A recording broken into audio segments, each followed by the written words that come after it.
Pour notre chronique quad d'aujourd'hui, le très connu Can-Am Outlander, mais attention, en version 6x6. Et pour nous en parler, on est avec Jérôme de chez Adrenaline Sport. Salut Jérôme! Salut! Parle-nous de cette machine quand même assez distinctive, parce que là, on n'est pas dans le Outlander connu de tous. Ah, tout à fait, on est vraiment sur un véhicule 6 roues motrices, comme le nom l'indique, avec une machine qui est très performante, qui permet vraiment d'aller à des endroits où on ne pourrait pas passer avec d'autres véhicules. On a une grosse boîte de chargement en arrière, on est capable de mettre 700 livres dedans. C'est une boîte sur 2 niveaux, donc on a un rangement inférieur qui permet vraiment de loger un peu tout ce qu'on veut. Et puis beaucoup de modularité avec la possibilité d'enlever également les côtés, de faire vraiment un plateau comme on a envie. Et puis une grosse capacité de remorquage de 1650 livres. Ah, quand même, mais c'est ce qu'on a vu tantôt. C'est ce qui est vraiment impressionnant sur ce véhicule-là, c'est la benne en arrière. Oui. Donc, on dit qu'on peut mettre jusqu'à 700 livres à l'arrière, ce qui est quand même beaucoup.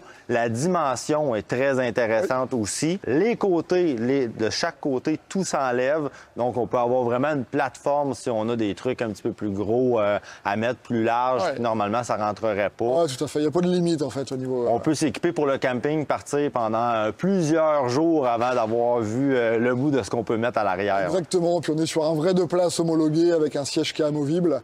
Donc si on a besoin de partir dans le bois ou au sol, on va pouvoir l'enlever vraiment en 2 secondes, puis le remettre en 2 secondes également. Exactement. Si on veut plus de place, bon, ben il y a moyen d'enlever le 2e siège qui est très facile à enlever ou à installer ou non.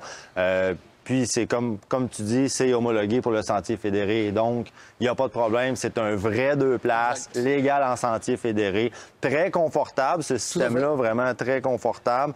Le VTT, c'est un Outlander, on le connaît. Plusieurs déclinaisons de moteurs aussi, je ne me trompe pas. Donc on est devant un 650. Il existe également en 450. Donc on est sur un monocylindre de 38 HP. Okay. Donc le 650, donc, il fait 62 HP. Et on a également la déclinaison 1000 cc qui fait 91 HP.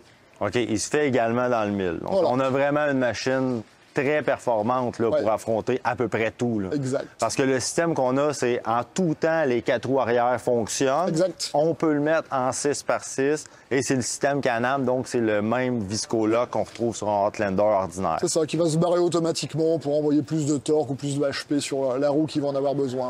Ouais. OK. Présentement, les véhicules, on le sait, ça rentre, ça sort, on a de la misère à en avoir. Fait que là, présentement, c'est un 2022. Oui, tout à fait. Pour 2023, qu'est-ce qu'on a comme amélioration, si on veut?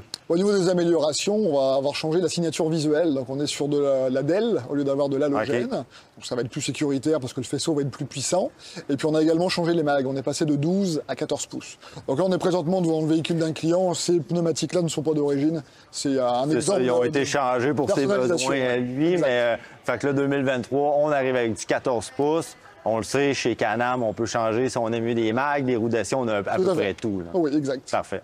Avec le système Link, avec la plateforme qu'on retrouve en avant, sur laquelle on va pouvoir ajouter plein d'accessoires, tank à gaz ou autre, sans aucun problème. L'enlever en 2 secondes, le remettre également. Donc, il n'y a là encore pas de limite au niveau accessoirisation. C'est ça, parce qu'avec les systèmes Link, on a vraiment accès à tout. Puis, comme vous pouvez voir, sur l'espèce de rack plateforme qu'on a à l'avant, bien, le Link, on peut en mettre à peu près tout ce qu'on veut. Si on veut pas se faire voler nos trucs, on va au restaurant, on met tout là-dedans, on part avec. C'est très sécuritaire. Donc, vraiment une super belle machine. Les coloris pour ces modèles? Coloris unique, donc modèle qui est vert, donc comme celui-ci, pour les modèles 650. Et puis sur tout ce qui va être 1000, on va être sur un vert également, mais qui va être un petit peu plus clair. OK. Donc, puis je l'ai essayé, très impressionnant. Côté rayon de braquage, ça peut surprendre. Oui, c'est pas fait pour se promener dans les petits chemins, là, passer à travers les arbres. Ça peut être un peu compliqué parce que reste que la dimension est là quand même. Mais pour ce qui est du rayon de braquage, ceux qui s'inquiètent de dire ça a l'air d'un autobus puis c'est trop gros, c'est très maniable. Avec en plus le power steering qui est ajustable sur 3 modes. Okay. On a un mode minimum, donc justement si on est dans la trail, on n'a pas besoin d'assistance particulière.